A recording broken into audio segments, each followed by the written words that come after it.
Est-ce que toi, sur Internet, t'es une stalkeuse? Ouais, de ouf. Ouais? Ouais. Tu stalkes qui? Même si je fais la ghost comme ça, je stalke tout le monde. Mais genre tout le monde. Like, everybody.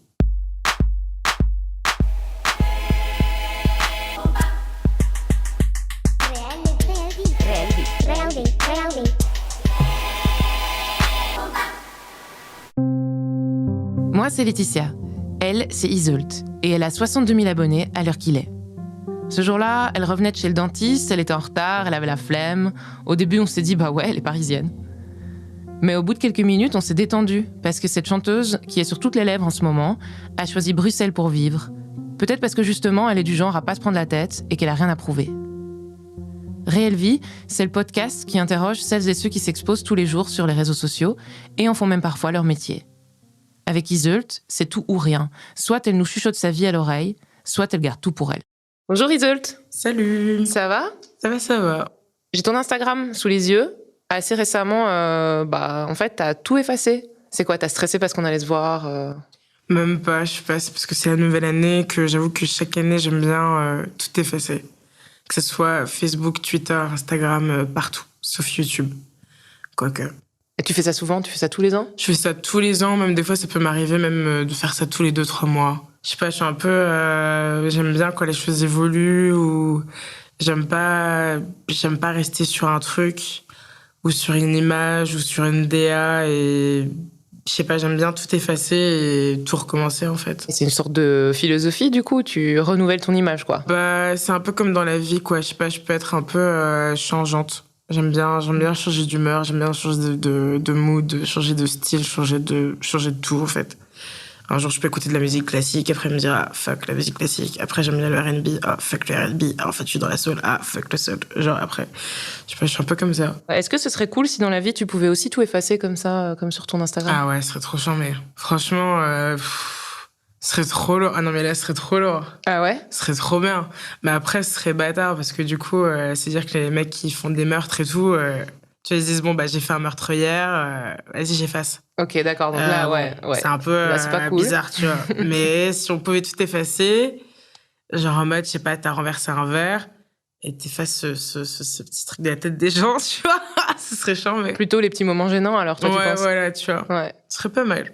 Mais c'est super fort lié au contrôle de l'image. Est-ce que t'es quelqu'un qui contrôle son image ? Non. Je m'en bats les couilles. Par exemple, là, je suis en train de te dire que je m'en bats les couilles.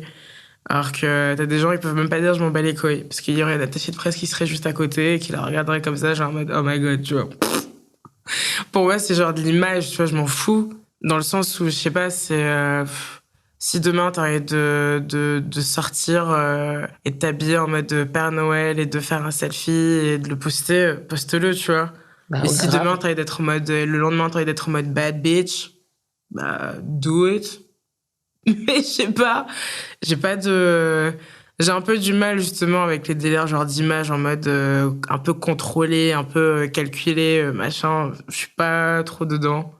Je suis plus dans un truc un peu plus frontal, un peu plus brut, dans une démarche un peu plus instinctive que en mode calculer exactement ce que je vais faire ou poster, tu vois. C'est plus comme tu le sens, quoi. Bah, c'est plus comme je le sens, et c'est pour ça qu'à mon avis, je pense que je suis perpétuellement en train de juste d'évoluer, en fait. Je me sens un peu comme un Pokémon, tu vois. Je me dis, bon, voilà, je suis Pikachu aujourd'hui, et après, demain, je serai Pika, je sais pas combien, ou, tu vois, c'est comme un peu Naruto, tu vois, il évolue, tu vois. Je vais repartir d'une des paroles de ta chanson Corps. Mm-hmm. Si tu devais parler d'une seule de ces photos qui te reviennent, tu parlerais de laquelle ? Il y en a plein. Ça peut être des souvenirs d'enfance, comme ça peut être des souvenirs de tournée. J'avoue qu'en ce moment, avec mon nouveau projet, on me reproche beaucoup du fait de ne pas montrer ma vie, entre guillemets, ou de ne pas trop poster. C'est qui te reproche ça ? Je pense que mes fans me reprochent un peu beaucoup ça.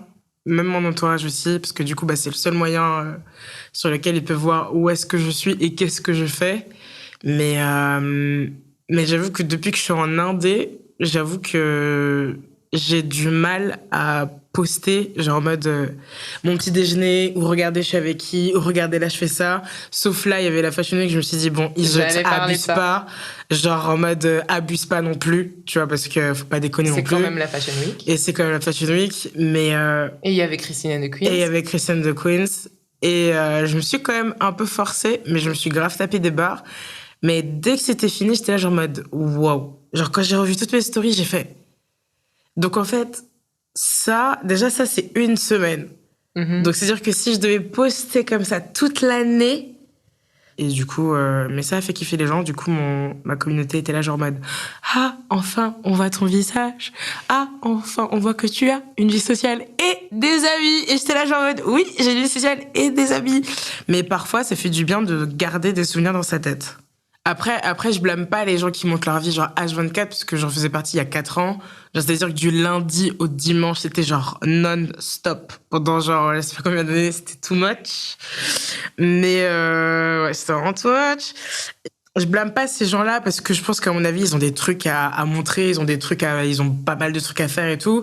Mais après, moi, de mon côté, d'un côté, j'avoue que ça me faisait rekiffer parce que je me remémorais plein de trucs que je faisais aussi avant. Je me tapais plein de barres et tout, machin et tout. Mais d'un autre côté, j'étais là, genre, je me sentais aussi un peu coupable en mode, regardez, moi, je suis au défilé Jean-Paul Gaultier et pas vous. Et j'avoue que ça me vénère un peu, genre aussi, parce que je trouve qu'on est un peu dans une ère où justement les gens, en fait, ils montrent leur vie, pour dire, bon, en fait, regardez le dernier sac que j'ai et pas vous. Regardez le dernier produit que moi j'ai et pas vous. Regardez le voyage où je suis et pas vous. Là, je l'ai fait une fois dans l'année. C'était bien, c'était cool. C'est bon, quoi. Mais là, c'est bon, ouais. T'as quand même commencé un journal intime sur YouTube. T'es face caméra et tu chuchotes, tu fais de la SMR. Donc tu dis, ouais, j'avais la flemme de m'acheter un vieux carnet pour écrire mes bails. Et dans cette vidéo, tu te marres et tu dis, je ne suis pas la joie, je suis la tristesse incarnée. Ah, mais de ouf. Ça veut dire quoi? Bah, regarde-moi. Bon, là, aujourd'hui, c'est parce que là, je suis partie chez le dentiste et que ça m'a sommé. De ouf. Regarde comment je me tiens. C'est chaud. Mais ouais, sinon, je sais pas, je suis trop... Je pense que je suis trop dans une sadness et qu'en fait, les gens, ils ont trop une image de moi en mode happiness, machin, tu vois, genre, non, no way, en fait, les gars. J'ai l'impression qu'en fait, on te fait même culpabiliser d'être triste. J'ai le droit d'être triste. Si j'ai envie d'être triste, c'est mon mood, tu vois. Si j'aime bien, je me réconforte dedans, je suis bien dedans, tu vois. Je me sens bien, je me sens moi-même, tu vois. On vit un peu dans une société où il faut être en permanence, tu sais, genre joyeuse, trop happy, genre ma vie elle va super bien et genre faut toujours dire que ça va super bien, tu vois, pour pas paraître relou, tu vois, tristoun et tout. Et c'est ce qui m'inspire en fait, c'est ce qui me permet d'écrire mes chansons et je suis trop bien. J'allais te demander si c'était un moteur de création. Ah mais de ouf. Moi ça me permet juste de peut-être fouiller dans certains recoins de ma tête, ou même des fois je me remémore des trucs et je me dis ah ouais c'est vrai, c'est passé ça, et toi ouais c'est chaud, je vais peut-être la raconter en chanson, tu vois. Mais pour l'instant j'arrive pas à être heureuse, je suis pas et j'avoue que je me le reproche pas en fait, du moins je ne me le reproche plus, parce qu'avant je me forçais trop à faire la meuf en mode happy là comme ça, alors qu'au final ça allait pas et en fait tout va bien. Il y a beaucoup de gens qui participent à ton challenge. Alors, comment tu prononces d'ailleurs Y-Core ou I-Core? Le I-Core Challenge. I-Core Challenge. Ça te fait quoi de voir tous ces gens qui font ça? C'est incroyable. Incroyable dans le sens où tu te dis, bon, bah en fait, t'as écrit une chanson genre dans un studio et en fait, personne la connaissait et genre, tu lances un challenge comme ça. Et j'avoue que quand j'ai lancé, j'étais là genre en mode, ok, je lance un challenge, allez-y. Tu sais pas si ça va prendre ou pas. Et j'étais là genre en mode, ok, tout le monde s'en fout. Flop. But it's okay, flop. Et en fait, ça a pris une ampleur de ouf, mais genre de ouf. Et c'est là genre en mode, t'avais des gens, ils avaient carrément refait une prod, ou des gens qui faisaient des chorégraphies, c'était à 15 dedans, genre en mode, franchement. C'est de l'investissement. Ah non, mais là, c'est plus que de l'investissement, en fait. Mais en plus, c'est osé parce que cette chanson, elle est difficile à chanter, quoi. Enfin, moi, j'oserais jamais faire ce challenge, hein. Non, mais les gens, ils ont joué le jeu, hein. Mais il y a de la qualité, c'est ça. Mais vraiment. Ouais, il y a des danseurs de ouf, j'étais genre en mode, ah, ok, bon, bah, le clip est déjà dans la boîte. À vous, tu l'as fait pour ça, en fait. Bah, franchement, en vérité, j'étais là, genre, en mode, mais ce serait trop bien de faire une vidéo avec, genre, les meilleurs danseurs et tout, et genre, de refaire un clip, tu vois. Trop bon concept. Ça ferait plaisir à ta communauté. Ce serait charmé. Ce serait charmé. Ils arrêteront de me lancer des tomates. Oh non. Vraiment. Ah ouais, il y a un truc que j'adore sur ton profil. Donc là, c'est une photo qui annonce tes concerts, ta tournée qui arrive. Donc il y a Montréal, Québec, New York, donc ça envoie vraiment du lourd. Et en dessous, il y a un commentaire qui dit « Charleroi, l'Éden, c'était génial ». C'était trop bien. J'adore. C'était trop bien. C'était le meilleur concert. Genre, jusqu'à aujourd'hui, c'était le meilleur. Pour moi, genre, vraiment, c'était le meilleur. Genre, la date que j'avais fait aussi pour mon propre concert à Bruxelles, à la baie, c'est pour moi les 2 meilleures dates jusqu'à aujourd'hui. Genre, il n'y a même pas de comparaison avec tout ce que j'ai fait pendant 1 an et demi, là. Comment ça se fait ? Je sais pas, je pense que en fait les gens en Belgique, en fait ils t'accueillent, en fait ils se posent pas de questions. Et ça, c'est totalement différent du public parisien par exemple, tu vois. Le public parisien, c'est plutôt on va l'écouter parce qu'on a entendu parler, on a vu un article qui disait que ouais, c'est l'artiste machin truc, alors du coup on va quand même jeter un œil, tu vois. Il y a un côté un peu snob que en Belgique j'ai pas trouvé. Il n'y a pas d'hypocrisie, c'est vraiment... Il n'y a aucune hypocrisie. En fait, c'est vraiment des gens qui t'écoutent parce que vraiment, genre, soit tu les as touchés ou soit vraiment ils kiffent ta manière d'être, en fait. Il n'y a pas de... Je sais pas, je me suis pas sentie jugée. Et franchement, les gens, ils étaient J'étais choquée. Genre en mode le choc. Et là, on me ramène à Charleroi. On me dit, ouais, Charleroi et tout, c'est trop bizarre et tout, machin et tout. Je pars là-bas.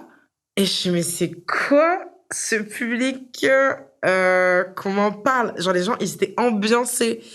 Genre, en mode, c'était n'importe quoi. Genre, en mode standing ovation. J'étais là, genre, en mode, mais, les gars, merci, en fait. Je ne voulais pas partir de la scène. Du coup, les animateurs vont quand même, tu vois, un peu, genre, en mode, il faudrait que tu partes. Comme ça, j'étais là, genre, en mode, non. Je reste, j'aime bien. Je ne suis plus triste, du coup. J'aimerais bien rester sur la scène, parce que c'était trop bien. Mais meilleur public. Tu seras à Dour en juillet ? Ça va être n'importe quoi. Ah ouais. Venez tous. Et puis en novembre à la Madeleine, donc Bruxelles. Ça va être n'importe quoi à Bis. Ouais, hein.